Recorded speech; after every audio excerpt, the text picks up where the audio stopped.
अस्सलाम वालेकुम viewers, welcome back to my channel. मैं हूं डॉक्टर पाकीज़ा और आज हम जो डिज़ीज़ डिस्कस करेंगे उसका नाम है नमूनिया।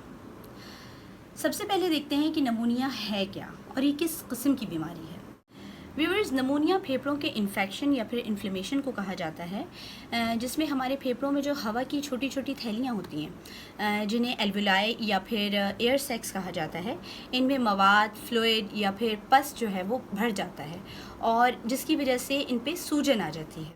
इसकी वजह से जो पेशेंट्स होते हैं नमूनिया के, उन्हें सांस लेने में काफ़ी तकलीफ़ और दिक्कत होती है और जो ऑक्सीजन की रिक्वायर्ड अमाउंट है वो हमारे ब्लड स्ट्रीम तक प्रॉपर नहीं पहुंच रही होती।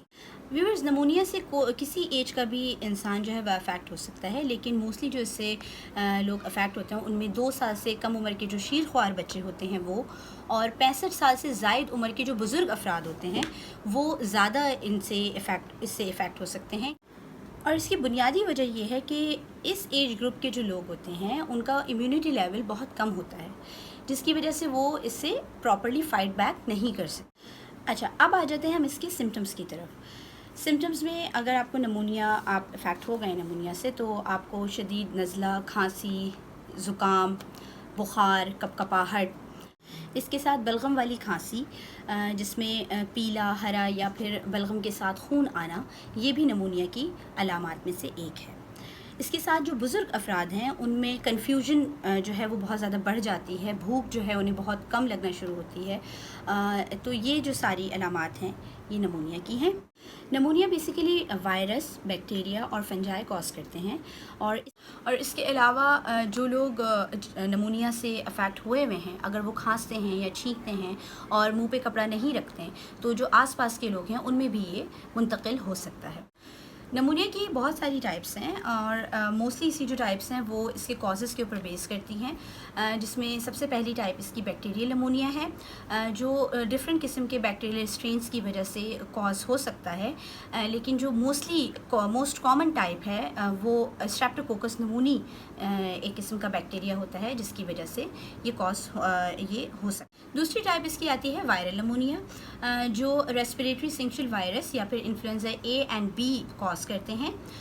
फिर आ जाता है हमारे पास फंगल नमूनिया।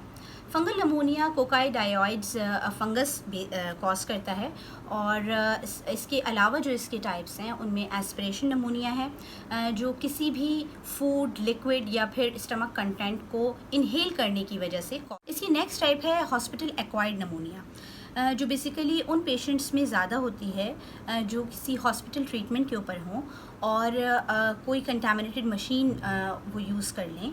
फॉर एग्ज़ाम्पल रेस्पिरेटर है या ब्रीदिंग मशीन्स हैं, अगर उनका यूज़ कर लिया जाए और वो उनके यूज़ करने से पहले किसी और नमूनिया से अफेक्टेड पेशेंट ने यूज़ करी हो, तो फिर उनको भी नमूनिया होने के चांसेस होते हैं। इसकी जो नेक्स्ट फॉर्म है वो है वॉकिंग नमूनिया। वॉकिंग नमूनिया बेसिकली एक बिल्कुल नॉन मेडिकल टर्म है, और ये तकरीबन 3 से 5 दिन में क्योर हो जाती है, और इसमें पेशेंट को ख़ुद भी नहीं पता होता कि वो इस डिज़ीज़ से गुज़र रहा है। सिर्फ इसमें बुखार की, हल्के फुल्के नज़ले खांसी की कैफियत होती है, थकावट होती है, और मोस्टली ओवर द काउंटर जो ड्रग्स होती हैं जैसे पैरासीटामोल वगैरह है, इसको इस्तेमाल करने से ये क्योर हो जाता है।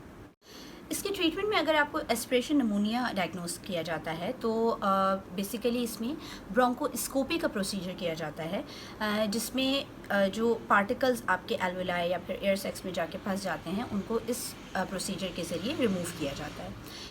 नेक्स्ट आ जाते हैं हम मेडिकेशन की तरफ। मेडिकेशन इसकी बेस करती है कॉजेज़ पे, कि अगर वायरल नमूनिया है तो उसमें एंटीवायरल्स दिए जाएंगे, जिनमें ओसेल्टामिविर, ज़ेनामिविर, इसके साथ एसाइक्लोविर और गेंसिक्लोविर जैसी एंटीवायरल ड्रग्स दिए जाते हैं। बैक्टीरियल नमूनिया के लिए एंटीबायोटिक्स का इस्तेमाल डॉक्टर्स करते हैं, जिनमें एडल्ट्स के लिए मैक्रोलाइड क्लास की जो क्लैरिथ्रोमाइसिन, एजिथ्रोमाइसिन ड्रग्स हैं वो रिकमेंड की जाती है। इसके साथ बच्चों के लिए जो एंटीबायोटिक्स डॉक्टर रिकमेंड करते हैं उनमें एमोक्सिसिलिन, एम्पिसिलिन और सेफेलोस्पोरिन जो है वो रिकमेंड किए जाते हैं। इसी तरह अगर फंगल नमूनिया डायग्नोज हुआ है तो उसमें doctors mostly anti fungals recommend करते हैं, जिनमें फ्लूकोनाजोल, इट्रोकोनाजोल, कीटोकोनाजोल जैसी मेडिकेशंस रिकमेंड की जाती हैं। अब आ जाते हैं इसकी प्रिवेंशन की तरफ। इसमें 2 तरह की vaccines as a preventive measure आप यूज़ कर सकते हैं। पहली है न्यूमोकोकल कॉन्जुगेट वैक्सीन, जिसको PCV 13 या फिर प्रेवनर के नाम से भी जाना जाता है, और ये 2 साल से कम उम्र के शीरख्वार बच्चों में यूज़ की जाती है। दूसरी वैक्सीन है न्यूमोकोकल पॉलीसैकेराइड वैक्सीन, जिसको PPSV 23 कहा जाता है। इसके साथ इसको न्यूमोवैक्स के नाम से भी जाना जाता है, और ये वैक्सीन जो है बेसिकली 2 साल से ज़ायद उम्र के बच्चे और साथ में जितने अडल्ट्स होते हैं उनमें यूज़ होती है। इसके अलावा नमूनिया को आप ख़ुद से कैसे प्रिवेंट कर सकते हैं? सबसे पहले अगर आप स्मोकिंग करते हैं तो उसको क्विट कर दीजिए, क्योंकि स्मोकिंग वैसे भी बहुत ज़्यादा हज़ार्डस है हेल्थ के लिए।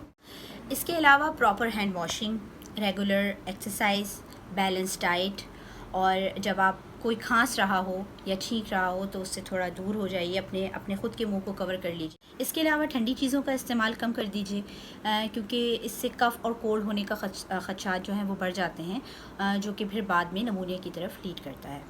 तो व्यूअर्स, आज हमने बात करी नमूनिया के मुतालिक। यकीनन आपको इस वीडियो से बहुत सारी अच्छी इन्फॉर्मेशन मिली होगी। वीडियो के मुतालिक कोई भी सवाल अगर आपके जहन में हो तो आप मुझसे कमेंट करके पूछ सकते हैं। चैनल को लाइक और सब्सक्राइब करना नहीं भूलिएगा। इंशाल्लाह नेक्स्ट टाइम किसी और टॉपिक के साथ, किसी और डिज़ीज़ के डिस्कशन के साथ मुलाकात होगी। उस वक्त तक के लिए अल्लाह हाफ़िज़।